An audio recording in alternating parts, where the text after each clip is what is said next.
Hey guys, so good news. I actually got my laptop back early this time around, so I decided to make a video I was planning to make after I finished OG Fairy Tale because it's apparently a contentious topic, so I wanted to make an inverse scaling video for it. And it would be, I'm a Gajeel in Gray. If y'all want me to, go through the entire fucking series again and say who I think wins throughout it, alright, then you're gonna have to wait a little bit, but I can do that for y'all. But for this one, it would be Alvarez Gajeel versus Alvarez Gray. Like in the Alvarez arc, which is the final arc of the OG Fairy Tale. So, let's start off with Gajeel, because I feel his is a lot easier. So, one of Gajeel's best feats was fighting one of the Spriggan 12 Bloodmen. And one thing that I do want to mention for this, while he did do pretty good, he was losing. He was hard countering Bloodmen. That's the big issue. Like, Bloodman's ability couldn't work on Gajeel because it was specifically Gajeel. Like, his lungs were able to turn to fucking iron and prevent him from fucking Gajeel up with his anti-magic type shit. Yeah, there was like anti-magic particles and whatnot. Gajeel, when he inhaled, wouldn't be damaged because his lungs are made of iron. And not only that, but he actually had help from Lovey, I believe it's his wife now, if I remember correctly. I know he got her pregnant by it, but yeah, he literally had help from somebody else fighting the Spriggan. But when he hits his Dragon Force, after eating the anti-magic particles to save Levy, and well himself, he actually beats the shit out of Bloodman and kills him. However, Bloodman almost took him along with him, and well, everybody thought Gajeel died, believe it or not, because we thought he pulled him into the fucking afterlife. But what happened was, Irene was confronting Acnologia and had to shrink the entire goddamn continent, which saved Gajeel's life. In other words, plot. Which, I guess this is probably the only death in Alvarez that I would get that a slide to. Makarov should be dead, though. Let's be fucking real here. Like, the only reason he survived was simply because the continent was shrunk.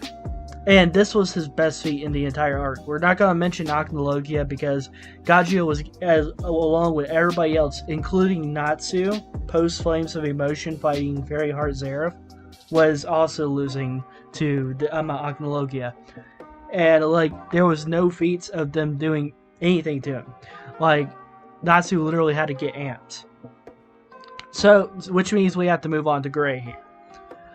So Gray in his base form. So there was this character called Envel, and his magic was literally so fucking cold. There's statements of it being colder than absolute zero. There's statements of, how did I say this? Fuck, I think I forgot. But yeah, Gray was like, this shit actually affects me. This was base Gray, keep in mind. And he had to he was getting his ass beat in his base form, so he had to use his demon form to even stand a chance, and he actually did. But I'm gonna run up on Envel and injure him. However, Envel was holding back, so when Envel started using more of his powers, started a blizzard, yada yada. Pretty much what happened was Gray was trying to find his ass, and then Natsu and the others were unfrozen before Brandish ran off with them, leaving just Gray and Juvia. And then, have y'all ever seen Saw? It's kind of like Saw, I guess. He chain links them with eyes together. Lovely. And, well, his game was fight each other to the death. He pretty much mind controlled them. But before their mind completely was gone, they both went for the suicide move. But what they didn't think was maybe the other one was planning to do it. So both Juvia and Gray quite literally impaled themselves, which is crazy, bro. And Juvia, however, pulled a 200 IQ move and gave Gray her blood. using her own abilities. And all of this is important. Why? Because Gray, pissed off obviously, got up with this fucking hole in his body. Like, he was still injured from where he tried to kill himself to save Juvia. And he beats the everlasting dog shit out of Envel. I keep saying Enel, but y'all get what I mean. Envel, like, he blitzes Envel. Envel actually decides that he was going to use his, more advanced techniques and builds an armor around him. I believe it's called Divine Armament. But yeah. And Gray literally, his ice adapts to Envel's and is able to destroy his own ice. Meaning Gray's ice should be as good or even better than Envel's ice, which was supposedly better than Absolute Zero. Which is pretty interesting if you want to go by that statement. And not to mention, there was actually the narrative that was being pressed really hard that Gray was the major guy that was supposed to stop END before he reaches Xerath. The same END that was said to be able to kill Xerath, but of course we have contradictions later with Xerath saying not even END can stop me. Just because you're capable of killing somebody doesn't mean you're actually as strong as them. Example, I can walk up with a fucking gun and aim it at, I don't know, a professional MMA fighter. Just because I have the capabilities to shoot him doesn't mean he isn't gonna kick my ass. But point is that Gray should still have the narrative on his side to stop END, and this is actually crazy because END is like the same motherfucker who's slamming Spriggans like they're fucking randoms.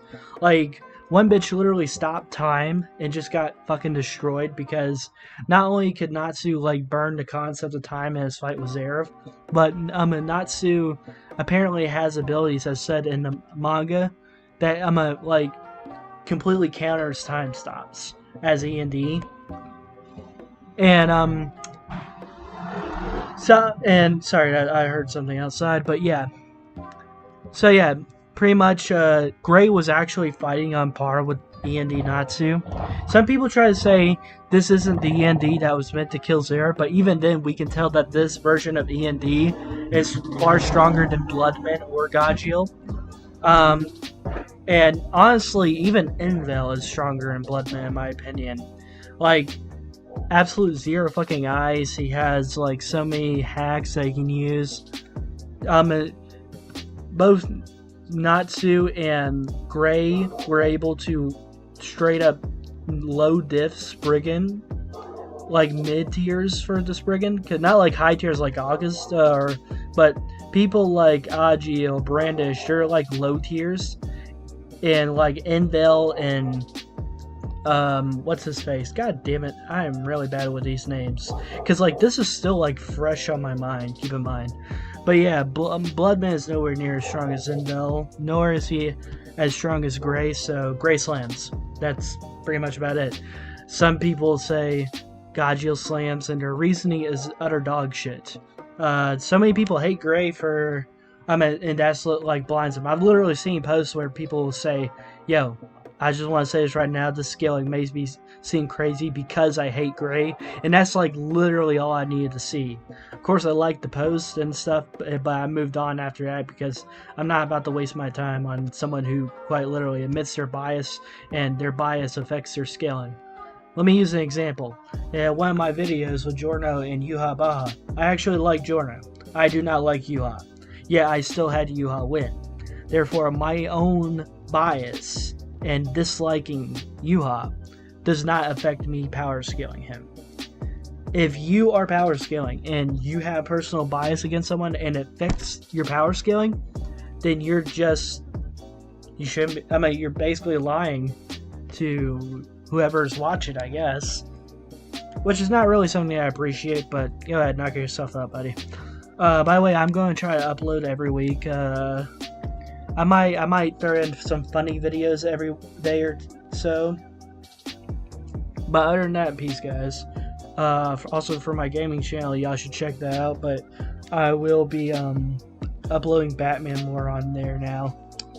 Peace. Also, my birthday was on the 20th. Noise.